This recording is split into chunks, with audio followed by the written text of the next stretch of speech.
Atlanta was one heck of a weekend, man. Long drive. Well, not semi-long drive. Long drive. I drove it all. I know. I was in the car, still cramped. Whatever. It was a good weekend. We got 2 weeks left in the season. There was some wild stuff going on, placement-wise, and the drum scores and the sub-captions, and I don't know what. We have our predictions for finals of like percussion placements, and then we kind of did like a hodgepodge overall core finish stuff, but I really wild. There's a lot of flip-flopping going around, a lot of ground being gained by a lot of cores in a lot of areas. It's wild this season. Yeah, I was, first of all, super thankful that it didn't rain all day. It was looking pretty grim there for a little while. But the traffic was nuts because apparently it was like a Luke Holmes and a Kendrick concert. And so we were like, oh, we're going to be late. But the rain delayed the show enough that we did not really miss many groups. So that was awesome. And yeah, the lot. Great to see live drum corps since 2019. Mm-hmm. Yeah, that's the last time I saw it, finals 2019. So to feel live drum corps that just the drum lines just hit you in the chest was very, very, I don't know, heartwarming. Yep, it was good to feel a bass line again, just like punch you in the gut, right in the chest. Right. It was good times. But all right, so before we get into this, welcome everyone to the Aged Out Podcast. I'm one of your hosts, Mike Fantini, and with me as always is Evan Worrell. And make sure you head over to LoneStarPercussion.com. Use the discount code AGEDOUT. Save yourself $10 on any order of $50 or more. They've been a sponsor of the YouTube channel and podcast. Head over to YouTube or podcast services, vice versa, wherever you're listening. Go check out the reaction videos on YouTube, clips from the podcast, all that good stuff's over there.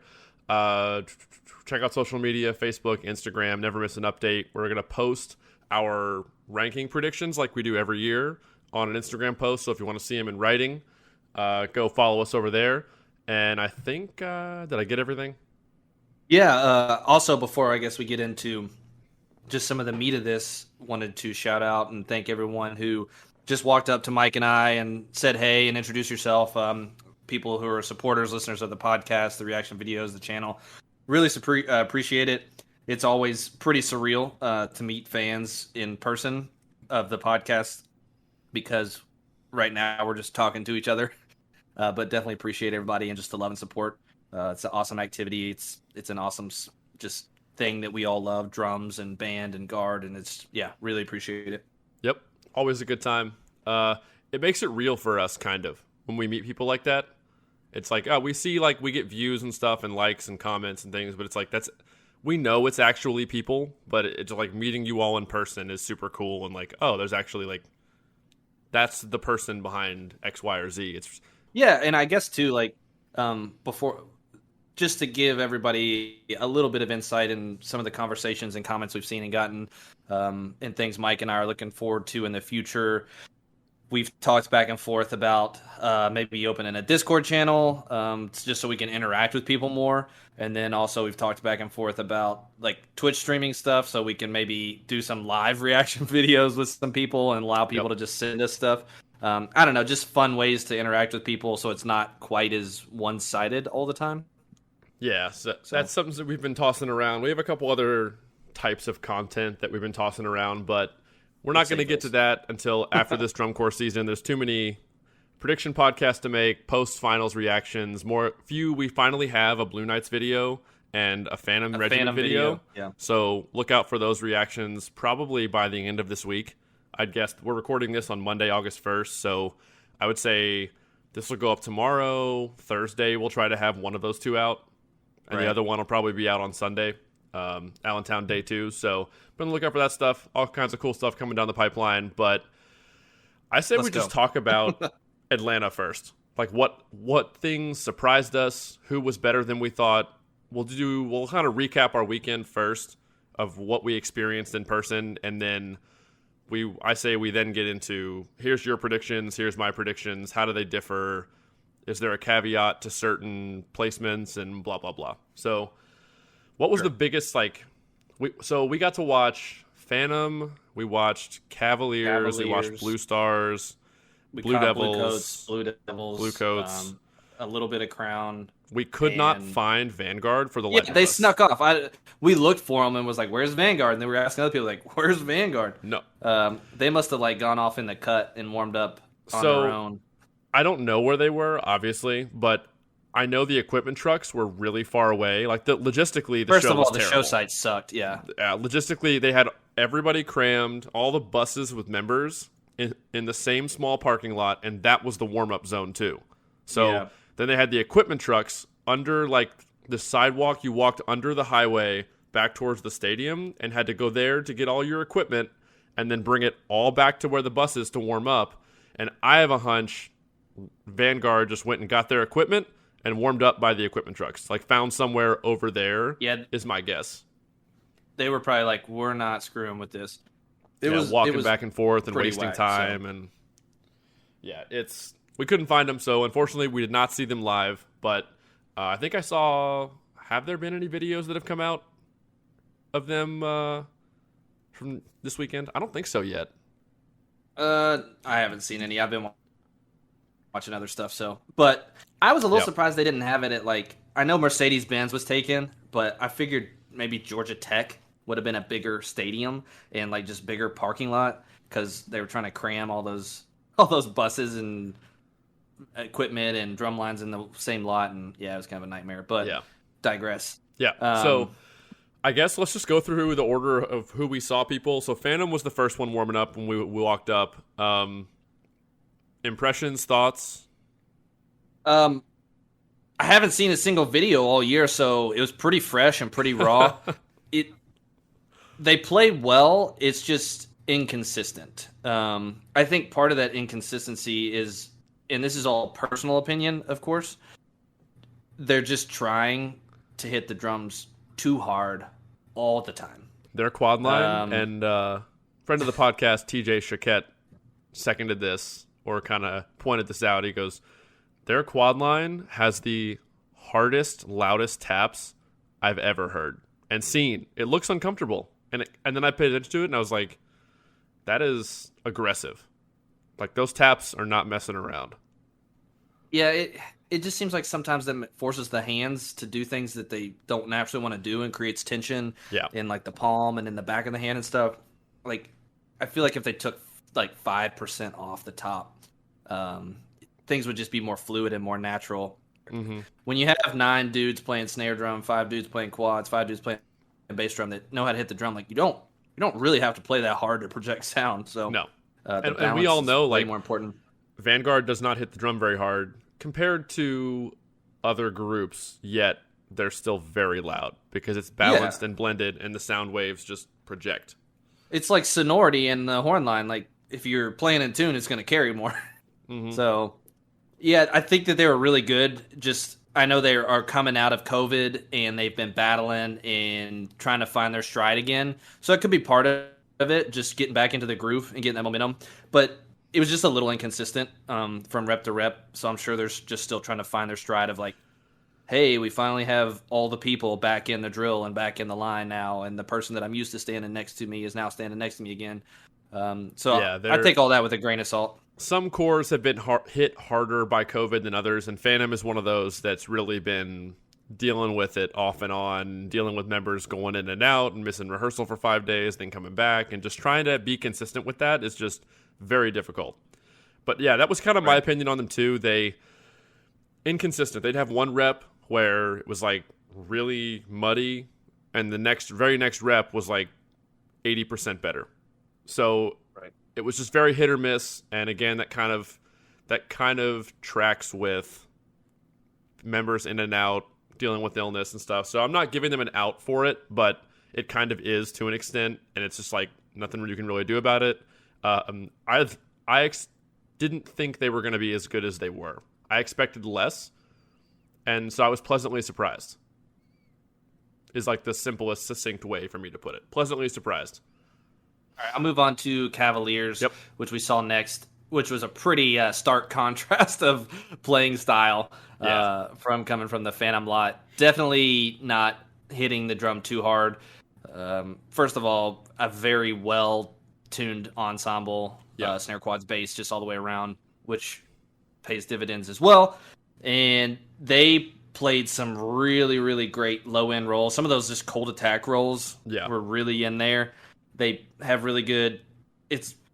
Of course, Jay Bricks has them all using the wrist like to the max, getting that wrist turn in there. I think overall they are really good, but another group just kind of finding their stride post-COVID hit. I feel like they got hit by a hurricane, I'm sure.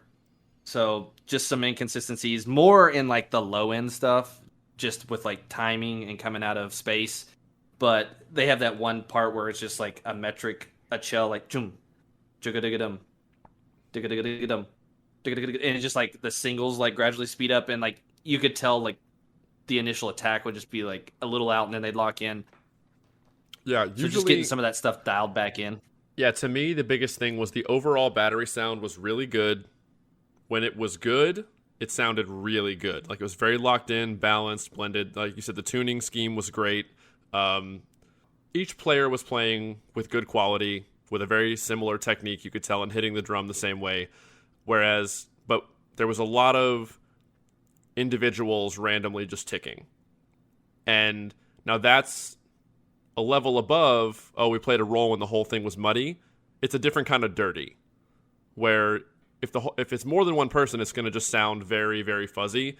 If it's one person sticking out of a blended sound, it's kind of just going to flick you in the forehead, just like, oh, that guy missed that attack, or that person ticked this first left diddle on that roll or something, or played a little too loud. Like, that's a next level of clarity, and that's, to me, why I think Cavaliers are better than Phantom, and the scores reflect that. I don't think that's even close. They're at the point where the baseline is very good, and they're at the point where it's a bunch of little stuff, individuals just kind of popping out randomly on one little thing here, one little thing there. So we'll get to where we have them in our overall placements later, but I expected them to be good, and they were good. So 2 thumbs up. Not much else to say from me. I like the writing. I like the book. Yeah. Sometimes I want just a little more, a little more sauce or a little more beef. Like the snare thing that they have that they've kind of changed and beefed up. Like more of that. Yeah. Some of the writing seems to be weird just for the sake of being weird rhythmically. And I like that. I definitely like that approach. But like you said, I want more meat and potatoes. I do get it thematically as well with the show. Like, the time is now. Yes. Like, there's all this metric modulation and just like space control and time control. So from a thematic standpoint, sure, totally understand. But there are times where I'm just like, I know these kids can just like bring it. Like, I just want it. Yeah. And I feel like I'm a broken record with that comment, because I've said that about Broken City. I've said it about a bunch of lines. Like, some of the unique writing can just get kind of redundant, like anything can. If you do the same kind of stuff for a long period of time, it's going to get a little redundant. So from a personal taste standpoint, I would like a little more sauce, but you're right. The book writing style does fit the show. It makes sense. It just gets a little overdone to me, to my personal taste. Right on. Yep. The next group we watched, I would say, you asked earlier, the surprise, someone you thought was better, was definitely the surprise of the day. Yeah. For me, which was the Blue Stars. And man, it sounds way better in person than it does on video. Dude. And the Suede Max does sound better in person, yes. Although coming from the Cavaliers lot to the Blue Stars lot, both playing on Yamaha drums, both playing on Remo heads, Cavaliers playing on the regular Black Max, they don't sound as good. They just don't. They sound better in person than they do on video, but it still doesn't sound as good. So I'll not die on that hill, but I'll plant my flag pretty deep. Yeah, Blue Stars were a massive surprise. I didn't expect them to be bad, but we walked up and dude, they were nailing some tough space, some tough, intricate figures. Drags throwing in there, that stuff, and throwing that left double in between those two rights. The rights are just going. They had that everywhere, and they can play it. And managing the space through those shots, like check it, those pings. I was just like, whoo. They manage space very probably well. Just as good as anybody I've seen.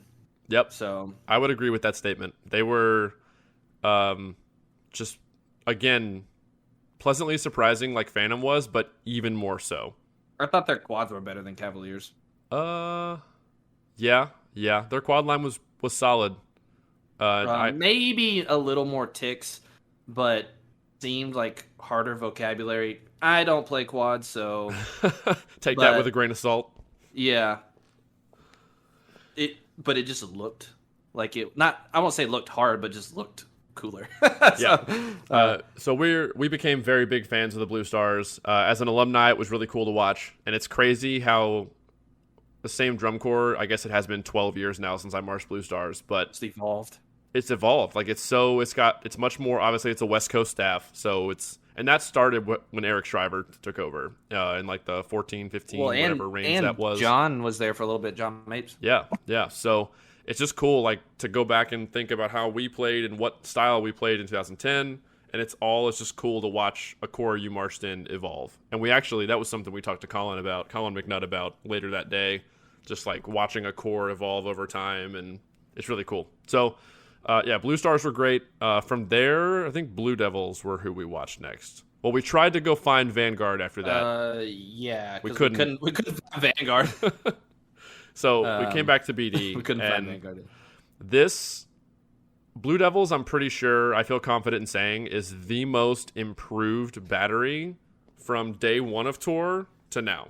Like they've made the largest improvement of anyone. I mean, obviously, we made that reaction video and we had some pretty bold statements. I don't want to say bold. I feel like accurate. But they were definitely blunt. They were definitely not favorable. Yeah. I mean, they were definitely not favorable. But I feel like anybody who went back, and watched that objectively can be like, all right, they're not wrong. But just seeing them from then to now was definitely like, yeah, they've been putting in the work. They've been listening to the information. They've been processing the information. The kids have gotten significantly better. The quads are legit. Very good. Their quad line, quads and bases. I think the snare line is the weakest section of the three subsections of the battery. The quad line, I think, is the best. Currently, yeah. Currently, right now, their quad line's very good. I mean, BD usually has a very good quad line, and I think the quad line was probably the strongest section in the early season videos we watched too. So just on brand for the Blue Devils. Amazing quad line, and man, they have that one Spock roll. yeah. At the end of that, like kind of battery moment phrase where it's just in the pocket, in the space. Oh man, it's just punches you right in the face. It's so good, and they played it so well every time they repped it. So I really enjoyed watching BD. We caught like the second half of their exercises, and I looked over at you immediately and said, thank God they're not using those System Blue drums anymore. Yeah, I think that I would say that they're probably enjoying not using them too. It's just, it was a thing that was tried. It was a good idea, just didn't quite pan out the way everyone hoped. So the Ludwigs sound way better. And also, kudos to Ludwig. They project more. They sound better. Like, yeah. Kudos to Ludwig breaking back out onto the scene. I thought the drums sounded really good. So it was really cool. Yeah, I'm a fan of the Blue Devils this year. I said it in our original reaction. Like, I like the writing. It's a lot of really cool phrases. And to their credit, because like one of the things I said in that first video was that they went after it. You could tell they were, even if it wasn't clean, the approach was there. They were going after it 110% every rep. And I was like, as they get better and their ears mature and they get more comfortable with the phrases and the drill and the body and just playing in the environment together, because they're going after it to the max, that's going to make it that much better once the hands and the maturity catches up as a drum line. Yeah. That's something, not to compare the Blue Devils to high school kids at all, but that's just something I've always preached in private lessons or teaching high school drum lines or any drum line really, is like from preseason or early season, like we have to develop the approach, because if the approach is integrated into everything we do, we're just going to clean so much faster and we will not have to clean things twice. So that's, I mean, yeah, they've always had that approach and didn't seem like confidence was lacking. So even if it was, they were faking it until they made it. Exactly. And they've definitely made it. There's still ticks for sure. There's a good amount of ticks in there, but they got 2 weeks. So I would say the same thing about them that I said about Cavaliers. When it's good, it's very good, but they're at the point just like Cavies are. I think they're better than the Cavaliers, I will put that I out think, there.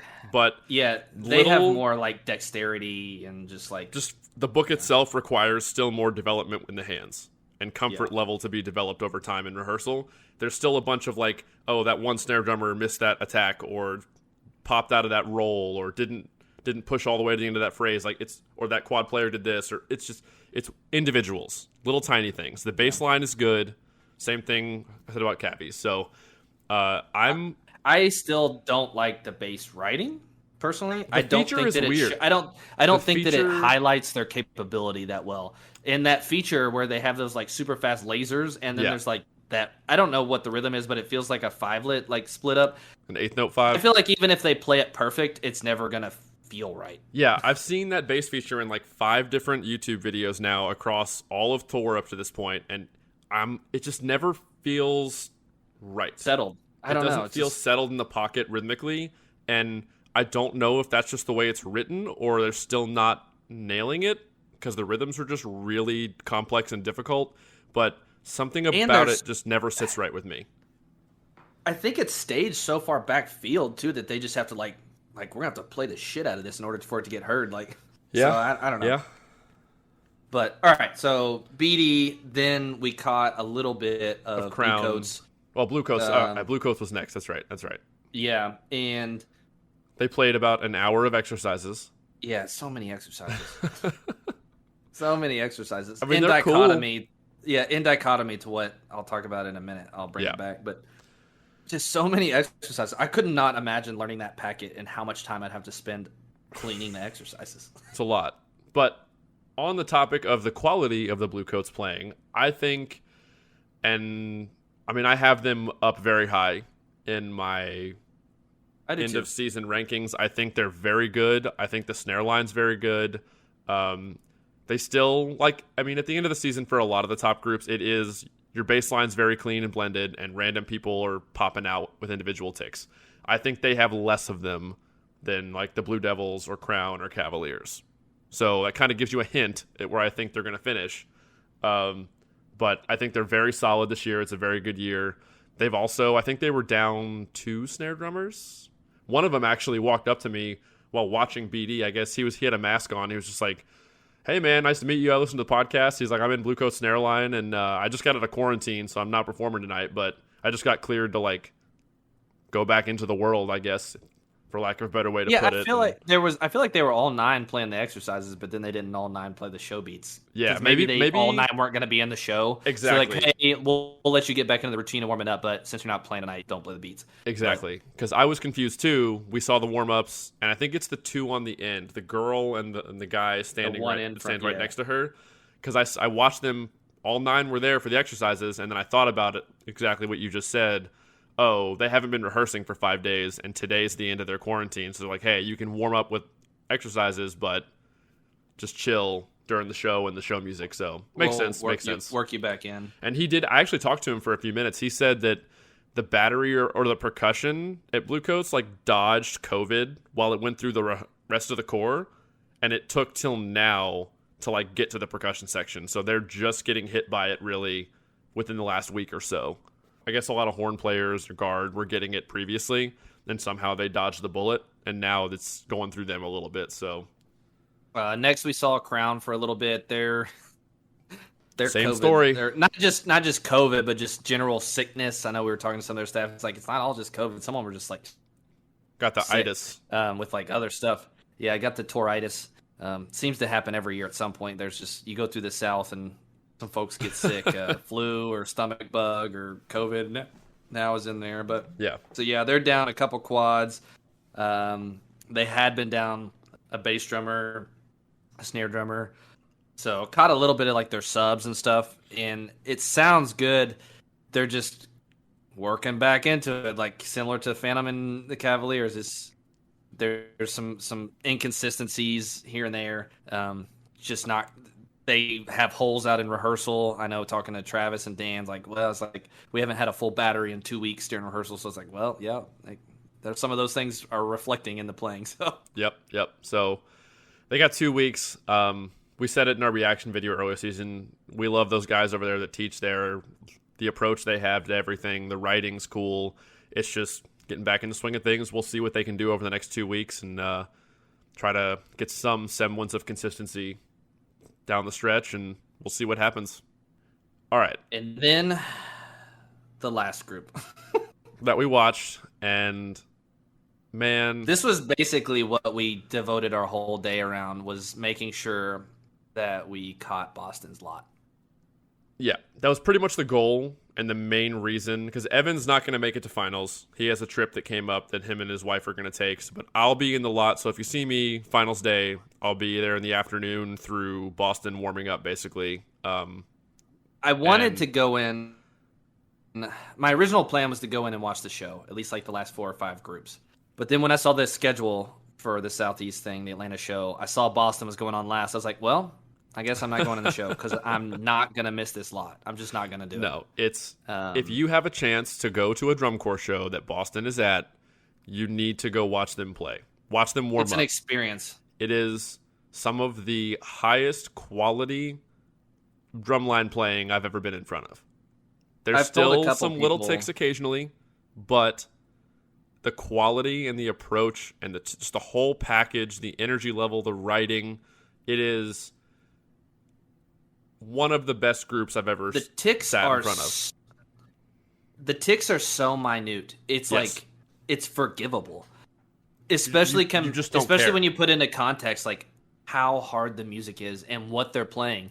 And then like when they would do a second rep of it, there was no ticks are gone. Like it's out. Like all right, second rep, nope, it's out. It's gone. All of them are fixed. Even as soon as we walked up and we saw them in snare subs and we're just watching them warm up play triplet rolls. I was like, yeah, no one else sounds like this. No, there's so much velocity and relaxation in the motion and in the sticks that no one sounds like that. I compared it to, so what stood out to me the most about that is there was a flow and a maturity to the way their hands were moving and hitting the drum. Like there's something about the fluidity and there's still velocity behind everything, but it's all just dynamic contrast and accent tap just like flawlessly, not 12-inch accent, 3-inch tap, and the hand stays relaxed the whole time. There's no forcing anything. It's probably the most relaxed smooth. Colin McNutt drumline I've ever seen, but they're still playing just as loud in harder notes than I've ever seen. I can't really explain the experience. Like I was pretty awestruck sitting in the lot. I was giggling like a little kid. Yeah. Just watching them play this stuff. And we were talking with Colin beforehand, and it just seems like the vibe is all there. And they're so focused on just those kids and those members just like really having a good experience and throwing down. And like, hey, like we can only control what we can control, and we're just gonna go out and we're gonna be freaking phenomenal. And it'd be hard not to have a good time doing that because they're so sick. But yeah, it was a good time. That if you have the opportunity to go see it, and they played like 3 exercises that were. They warmed up in subs and they came back and played like 3 lot tune exercises. The Putida one they have, Red's Roomba, and they played legatos, then they played Spanx, and then they played Red's Roomba. Yeah. And in subs, they played like triplet rolls. It's like, oh, okay, yeah. We're not reinventing the wheel here. But yep. Get the hands moving, get them warm, play the book immaculately with pristine it's probably quality. It's probably the best drum line I've ever seen in person in my life. Dating back to like Phantom 06. Yeah. And I actually have seen Cadets 05 live too. I never saw Cadets 05 live. I never saw Bluecoats. Oh, I did see Bluecoats 08 live, but I'd say this line's better than Bluecoats 08. I never saw Cadets 13. And put this in perspective, like when I watched like Phantom 06 and Cadets 2005, like I still hadn't marched and I was still in high school, so everything sounded like the most amazing thing in the world to me. Yeah. And this, with my current knowledge and probably more harsh critique of groups as I'm watching them, this is still the best thing I've ever seen in a drum line. It was amazing to sit in front of, and I can't wait to see it again in 2 weeks. It's a So, bummer that we didn't get to see SCV, but yeah. this is just like I hate to group this SCV with all of them, but like I've seen so many Paul Rennick lines that this Boston line is better than any Rennick line I've ever seen. Yeah, So I think I get behind that, and we say that with, even though Rennick has his style, and you can always tell, you can close your eyes and walk up to a group, tell it's a Paul Rennick book and tuning and all that stuff. That's not to take away the level of quality they're achieving too. Vanguard, and we'll get to that in a minute. Vanguard is still very good. those pearl drums, Yeah, they sound fantastic. Yeah, and the matte black finish. Dude, it was crazy. They did that drum feature with those matte black drums. They had their hood up and those black uniforms. Like it was dark out. There was like one telephone pole light that looked like it was just left on at the park or something. I was like, this lot is just doing it all for me right now. And the coolest part was the last rep they did. It started the lightning in the distance in the background a little bit, and it just added to the whole atmosphere of like badassness. I was like, this is. We have a video we uploaded. If you haven't seen it, go watch the lot video we took. 5 as 1 Marching Arts channel's got a really good lot video as well from that night, and I'm very glad the lightning was picked up a little bit, and I didn't know if it was in his, but it's in ours. It's just like added to the whole atmosphere, and it was just so cool.